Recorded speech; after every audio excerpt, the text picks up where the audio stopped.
Bakunzi ba televiziyo y'igihugu turabaramukije twongera tubaha ikaze muri kino kiganiro ubutunzi n'imibano mushikirizwa n'ibiro by'icegera ca kabiri cy'umukuru w'igihugu.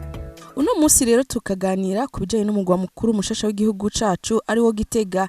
Muri kino kiganiro turakubitira Gitega kugira ngo turabe uko ibintu vyifashe na cane cyane uko umugwa mukuru wa politike wifashe kugira ngo ushobore kwakira abantu n'ubuzi butandukanye butegekanijwe kwimurirwa ngaho Gitega ku mugwa mukuru wa politike. Mbega ibisata vy'uburaro, inyubakwa rusangi nk'amashure, amavuriro, inyubakwa zo gukoreramwo, gutwara abantu n'ibintu vyoba vyifashe gute ngaho ku mugwa mukuru wa politike w'igihugu? Kaze kandi muri kino kiganiro muvyibonere.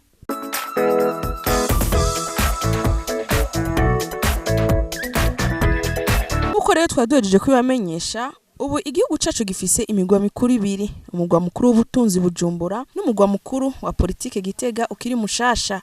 Uwo mugwa mukuru wa politike Gitega uri neza na neza hagati y'u Burundi.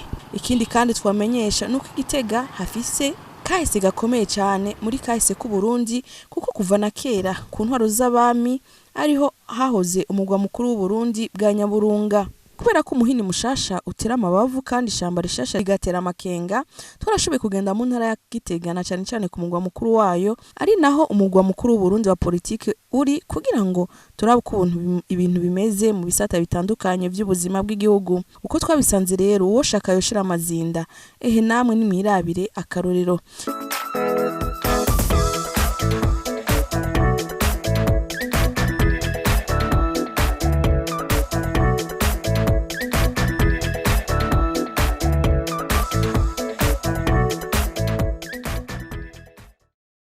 Imisi mike gusa umukuru w'igihugu amaze gushirako igikumu kwitegeko ryemeza ko Gitega ibaye umugwa mukuru wa politike, hari abaciye babimboneza kugira ngo bashobore kuyagira abandi barundi ico biboneye.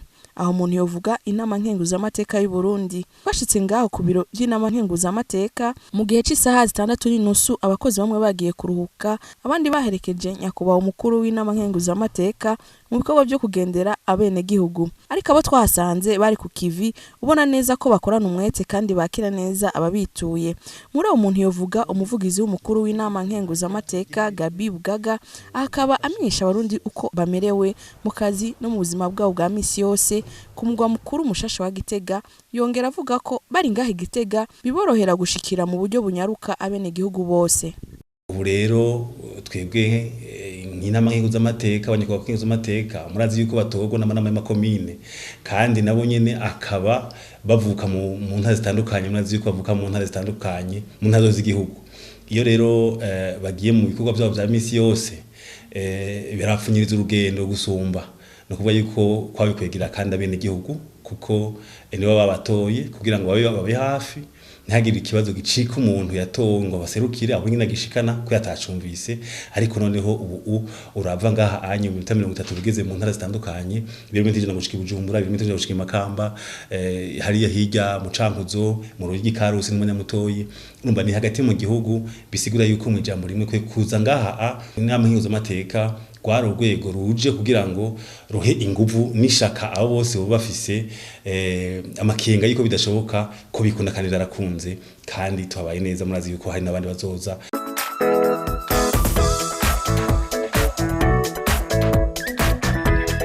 Kukaba nkako umugwa mukuru wa politike w'Igitega uje waramaze kwipanga mu bisata vyose vy'ubuzima bw'igihugu. Dutanguriye mu gisata c'inyubako zizokwakira inzego n'ibiro bitandukanye, ibintu bigeze kure.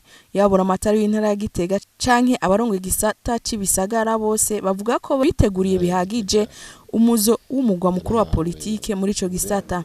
Inyubako zikwiye zirahari. Ubushitse mu ntara ya Gitega ukaba wakigwa n'inzu ziteye igomwe. Amakartier mashasha akaba ariko arubakwa aho twovuga nka Zege, Bwoga ya mbere na Bwoga ya kabiri, eka mbere n'ahandi. Kuva aho nyene cubahiro umukuru w'igihugu atanguye gutangariza yuko intara ya Gitega iriko irategurwa kuba umugwa mukuru wa politike haraciye ndetse imyaka itari mike. Twebwe mu ntara ya Gitega nkuko ndumwene gihugu nuko nabandi bene gihugu bavyakiriye twavyakiriye neza cyane kuko urumva yuko ari iteka ku ntara ni iteka ndetse no ku gihugu. Uravye aho intara ya Gitega isanzwe herereye hagati mu gihugu mu gihe rero tuzi neza yuko intwaro y'ubu ari intwaro yegereye abenegihugu twumvise ko begereje umugwa mukuru wa politiki hagati mu gihugu mu ntumbero yo korohereza abenegihugu nukuri twe twavyakiriye neza cyane kandi n'abenegihugu bavyakiriye neza cyane ni naco gituma ndetse baciye batangura bitegura mu mutima bitegura mu bikorwa kugira ngo dushobore kwakira umugwa mukuru neza wa politiki. Hari inyubakwa nyinshi zubatswe cyane cyane inyubakwa zo kubamwo uburaro aho hariho amakartie ashika kuri 3 yashoboye kuvuka no kuvuga ko hari mu ntombero yo kugwiza amazu yo kubamwo kandi bamenyesha yuko gushika ubu hariho amakartie harimo inzu nyinshi zimwe ntizirahera kubakwa ariko tuguma duhimiriza yuko abazubatse boziheza n'ingoga kugira ngo zidufashe kwakira abazoza gukorera aha Igitega mu mugwa mukuru wa politike. Harubatswe kandi amahoteli yo kwakira ingenzi kugira ngo dushobore kwakira ingenzi twakire ndetse n'amanama atandukanye ahantu bamesha ndetse yuko ni komine ya Gitega yo nyine ubwayo yagize umugambi wo kubaka inzu nziza y'amanama kandi nini cyane ari nayo ndetse inama nkenguzamateka yaciye ivuga iti reka iyi nzu duce tuba turayakira mu kurindira yuko tuzokubaka gwacu. Intara ya Gitega yarahawe uburenganzira bwo kwakira capitale politique kandi nkibaza yuko imbere yuko biyumvira yuko bayigira capitale politique barabona niveau iteyeko twero turiko turabiraba aho tugejeje aho gisagara gisanzwe kigeze twebwe tubona yuko ivyo bintu birashoboka kuko nk'abaheruka igisagara haraciye igihe kitari gito iyo baje ubu barabona yuko igisagara cagutse.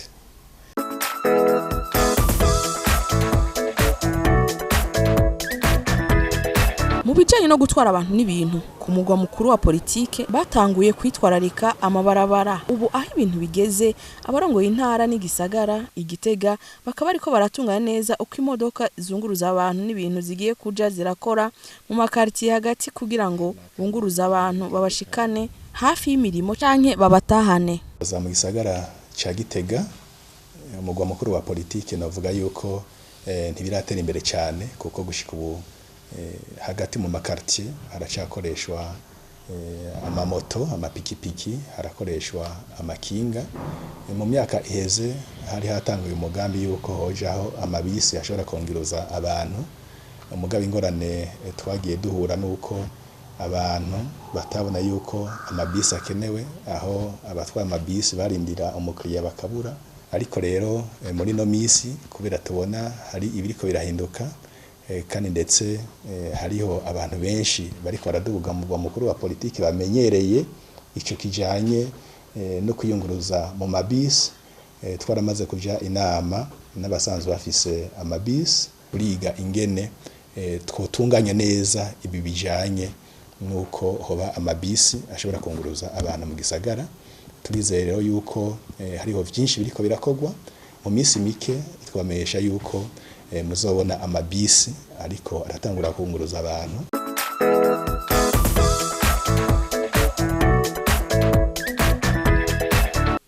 Ikindi umuntu atoreka kuvuga ni gisata c'amagara y'abantu aho naho umugwa mukuru wa politike Gitega wamye ufise amavuriro kuva na kera narindi n'ikimenyamenya ku bitaro bikuru vy'Igitega niho umuganwa Rudoviko Rwagasore yavukiye. Kuri ivyo bitaro nyene vy'Igitega ubu barafise icuma gikomeye cakaruhariwe mu gupima imigira y'igituntu bita Gen Expert kiboneka hake cyane muri aka karere. Umuyobozi w'ivyo bitaro avuga ko ivyo bitaro vyiteguye neza gutunganiriza abazovyitura kuko bifise abaganga babinonosoye kandi bafise uburambe mu kazi. Uko no mu bindi bisata biri muri no ntara ya Gitega biriko biritegura kwakira nyezi n'umugwa mukuru wa politike na twebwe ngaha mu bitaro mpuza ntara vya Gitega ntitwasigaye inyuma. Hariho imigambi imwe imaze kurangurwa hariho nk'ivyo kwagura uburaro aho twakirira muri rusangi abagwayi baza batwitura, aha twovuga nk'igikorwa cakozwe muri uno mwaka co gusanura hamwe no kwagura uburaro bw'abana, igisata ico bita igisata ca pediatrie mu rurimi rw'igifaransa. Ico gikorwa twarashoboye kugikora dufashijwe n'abadufashe mu mugongo ishirahamwe mpuzamakungu UNICEF gitaye neza y'ibibondo UNICEF. Ico gikorwa caramaze kuranguka. Ico gisata cashobora bwa mbere kwakira abagwayi batarenga 42, ariko ubu gishobora kwakira abagwayi bashika kuri 96 kandi kuri rwa rugero twovuga rwemewe n'ishamwe mpuzamakungu ry'abagara y'abantu OMS. Aha twovuga kandi n'igikorwa umugambi uri kurarangurwa wo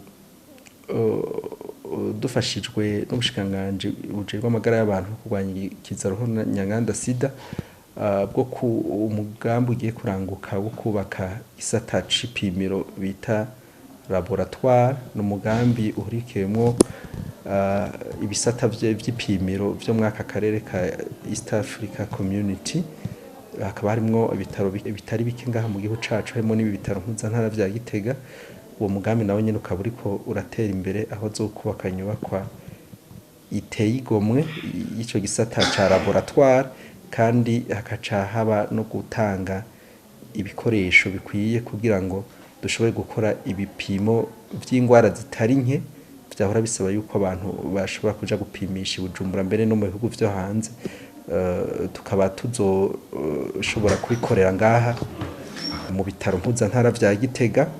Mbese bimwe mw'ivyo vyuma vyo gupima vyo muri ico gisata bita laboratoire bikaba bimaze kudushikira. Aha twovuga nk'icuma karohariwe mu gupima ingwara y'igituntu bita Gene Expert.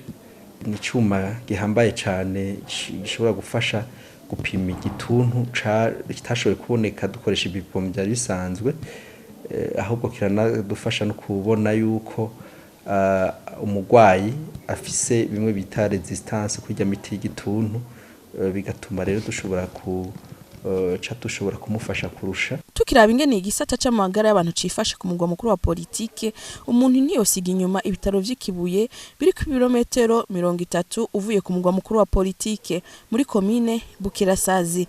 Aho hashitse uhasanga abaganga b'abanyamahanga bazwi cyane ku buhinga bwabo bwo kubaga amagufa. Ikindi ivyo bitaro bimenyekana ko no kuvura amaso ku buryo na kanseri ifatira muri ico gihimba c'umubiri bayivura. Hano turafise cyane abantu bavura amaso, aba specialiste bavura amaso. Turafise abashirurije bajya bavura indwara bakoresheje uburyo bwo kubaga. Turafise abavura indwara z'abakenyezi bo twita abagynecologue. Turafise abavura indwara z'abana abapediatre. Turafise n'abavura indwara z'abantu bakuze abo twita aba interniste. Abo bose turafise hano.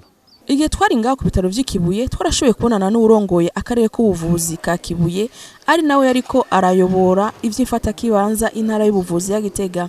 Aca aratubwira muri rusangi uko ico gisata c'ubuvuzi cifashe ngaho Gitega. Mu vyerekeye amagara y'abantu turituganije bikwiye, kandi uravye neza turafise uburere bw'ubuvuzi bushika bune ahantu bavuga nka Gitega, Kibuye, Mutaho na Ryansoro.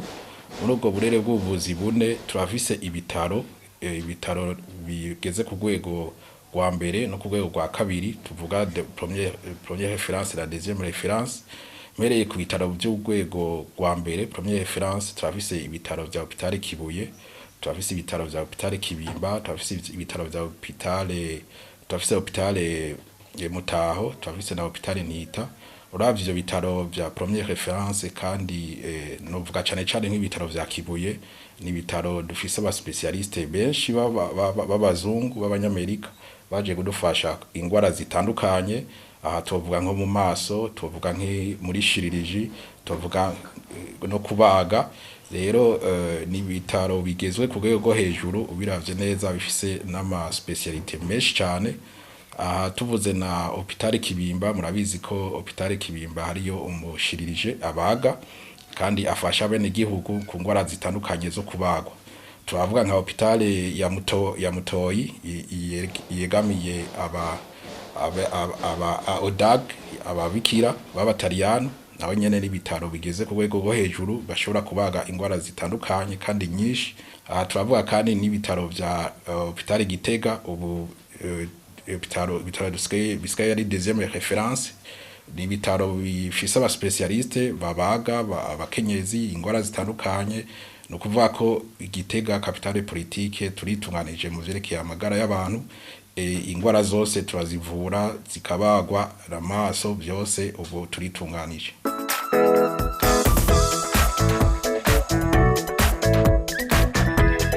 Amashure yoyo abanyagitega bavuga bati birazi ko intara ya Gitega yamye ari mu zambere ku mashure kuburyo intara ya Gitega yakira abana benshi cyane bavuye mu Burundi bwose batuye ikibazo ca leta baje kwiga mu mashure makuru. Uretse rero amashure ya leta ubu hariho amashure y'intango n'ayisumbuye y'abigenga ateye igomwe amugasanga ari ku rwego mpuzamakungu. Buramatari w'intara ya Gitega amenyesha ko intara arongoye iba y'umugwa mukuru hageze kuko uretse ko Gitega yamiri akarorero ubu hoho vyakomeje kuba vyiza gusumba. Za kaminuza zarubatswe akarorero n'ishure kaminuza yigisha ubuhinga mu gifaransa bita Université Polytechnique de Gitega UPG, ishure kaminuza yigisha ivy'ubuvuzi hamwe rero n'igisata ca kaminuza gisanzwe kirizege ngaho nyene ku mugwa mukuru wa politike. Buramatari w'intara ya Gitega akavyumva kimwe n'umuyobozi w'inyigisho n'imyuga mu ntara ya Gitega. Mu ntara ya Gitega jya n'amashuri byifashe neza, abanyeshuri bari ku kivi, abigisha bari ku kivi, amashuri araharakwiye ko fashe nk'urugero rw'intara yose turafise amashuri shingiro arenga gatoyi 380, turafise amashuri y'inyuma y'ishure shingiro arenga 125, mwayo harimo ay'imyuga yo n'ayandi mashuri asanzwe. Cyumvikana ko tufise amashuri akwiye ku buryo abazoza bose azoronka aho bashikira tutazogira ikibazo caho yigiye.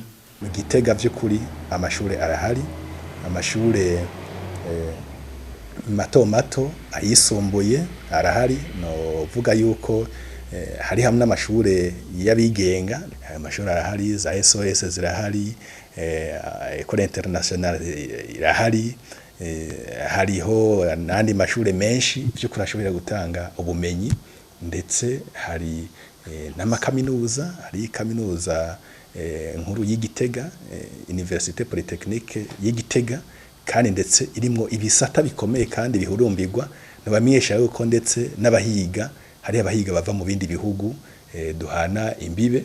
Hariho n'ivuriro ryigisha ivy'ubuvuzi naryo nyene rikomeye, hariho n'igisata c'ishure kaminuza rya Hope murarizi risanzwe riri Bujumbura. No kuvuga yuko ahanga Igitega nta ngorane zo kwiga.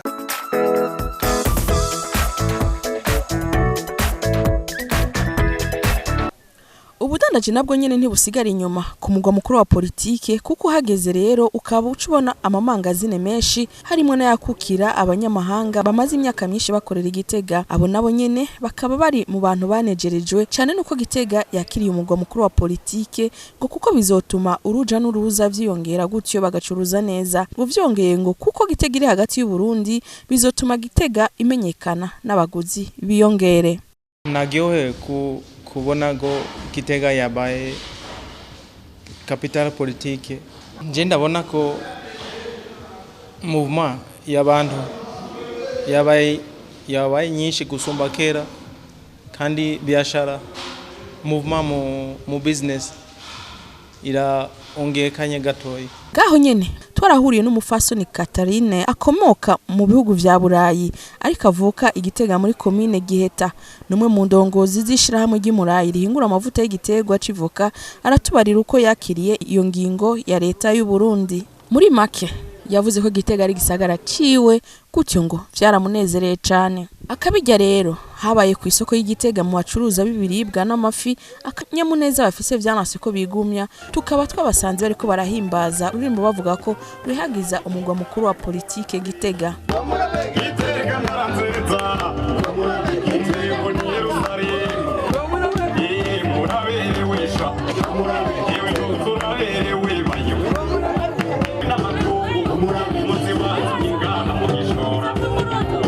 komine ya Giheta umushike w'Igitega Muhammad Imana urahazi mu mana zamugera mbega ashinga amateka nayo Gitega utamateka nayo Gitega kukaba nkako ngo ntiboreka gutamba kuko kuvaho Gitega ibereye umugwa mukuru wa politike ngo baramaze kubona icyahindutse. Gitega barakira abantu benshi baje mu manama, uwo munyagihugu akavuga ko amaze kuhabonera akarusho cyo kimwe na mugenzi we.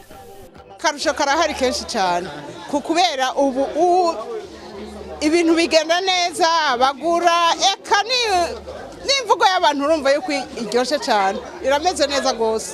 Nk'impapuro twaturondereye Bujumbura ubu tugiye turazironderera ngaha hafi ngaha Igitega iwacu mu gwa politiki iwacu ngaha Igitega.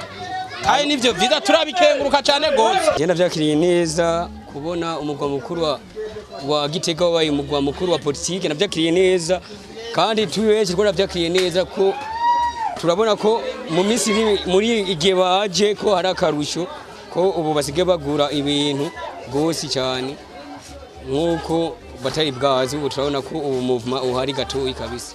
Urinda vyakira neza ahubwo nibirambire ni babandanye bagure igisagara kibe kinini ya gose. Rero akarusho ndakabona kuko bagize nk'agaseminari naje ndashikirwa kuri zisamaki zanye ndashikirwa.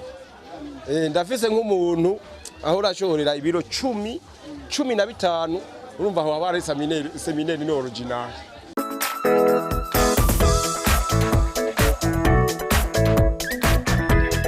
Uvuze Gitega abavuze kahise ku Burundi kuko ariho hamye umugwa mukuru w'igihugu imbere y'umuzo w'abakoroni. Ico gituma Gitega hari ibintu byinshi vyerekana kahise n'akaranga ku Burundi. Akarorero ni inyubako ndangamico ya kahise ku Burundi iri Gitega, aho naho kasanga ibintu byinshi biranga kahise kabaho hambere. Umukuru w'ico kigo akabasaba abazoza kurangura imirimo yabo Gitega ko batokwibagira kuja ku kigo ndangakaranga c'igihugu gutyo bibonera amaso mu yandi ivyo bahora bumva mu migani kandi babisigurirwe n'abahinga babinonosoye. Aho bavugiye ku maradiyo bakavuga ko Gitega yabaye umugwa mukuru, tubavyakiriye neza cyane ko tubona yuko akarusho nuko abazoza baza gusaba amajambo mu bushikiranganje bw'imukino, abazoba baje gusaba amajambo ku bakuru baje kuba ngaha, twe turabona yuko batazoca inyuma y'inyubakwa, bazoheza bakiyongera na cyane nk'abanyamahanga. Turatangwe kubona abanyamahanga baguma baca ngaha, abambasaderi baje babaza bakatubaza bati twereke amazu tuje kuraba iyo capitale politique y'Igitega uko imeze. Tukibaza rero ko muri kazoza mu minsi zaho bushikiranganje buzira bukicara ngaha ko abantu bazokwiyongera. Ku birometero bitari byinshi ugiye Gishora muri komine Giheta hari ikirimba c'umwami Mwezi Gisabo yabayemo igihe mu 1903 yarahunza abakoroni b'Abadagi. Ushitse kuri ico kirimba urana neza uko ubuzima bw'umwami bwari butunganije. Ivyo ukabisigurirwa n'uraba ico kigo afise amabanga menshi ahishurira abaje kuharaba.